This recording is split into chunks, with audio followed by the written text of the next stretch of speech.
Bonjour, aujourd'hui on va voir la technique de squat. Pourquoi? Parce que je vais vous montrer plusieurs petites choses qui ne vont pas quand on voit des squats régulièrement et je vais vous montrer du coup comment on fait la technique. Les petites erreurs qu'on voit souvent en squat, c'est quoi? C'est déjà avoir les pieds trop rapprochés ou les pieds beaucoup trop larges. Après ça peut être une compensation d'un problème de mobilité. Ensuite, vous avez tout ce qui est quand je descends, je décolle les talons.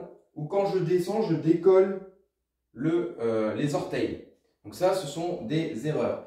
Attention, quand je descends, je m'arrondis. Non, tout le corps doit rester gainé. Donc là, on a vu quelques petites erreurs. Alors, il y en a d'autres comme je descends, les genoux rentrent vers l'intérieur ou partent trop vers l'extérieur. Non, les genoux doivent rester alignés avec la pointe des pieds. Et je vais vous montrer comment on peut effectuer un bon squat. Ce qu'on va faire, c'est qu'on va mettre les pouces ici sur les épaules. On va laisser retomber les bras naturellement. Vous voyez, ça fait à peu près là, donc l'écart de mes épaules et je vais mettre l'intérieur de mes pieds sur cet écart-là. Ça donne, en fin de compte, un écart largeur des épaules pour positionner ses pieds en squat.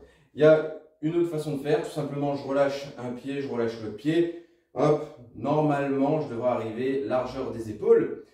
Si vous avez un manque de mobilité, au niveau de la cheville par exemple, au niveau de la hanche, vous allez peut-être compenser en ouvrant légèrement plus les jambes et ça va vous permettre peut-être de descendre. Il faudra faire attention et de ne pas créer une grosse compensation avec ça et sur le long terme, corriger rapidement quand même.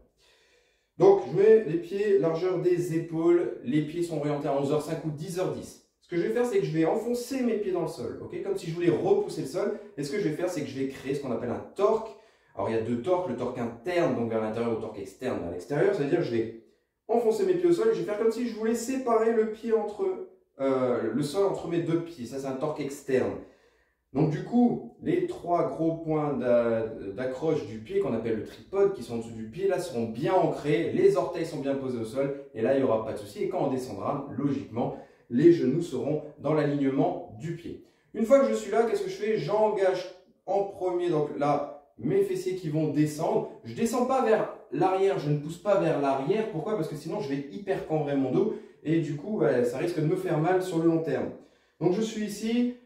Je reste gainé, je contracte mon plancher pelvien, ok, stop pipi, stop caca. Si vous ne savez pas ce que c'est quand vous avez la gastro et que vous ne voulez pas en mettre partout dans la maison, et vous gardez ça contracté.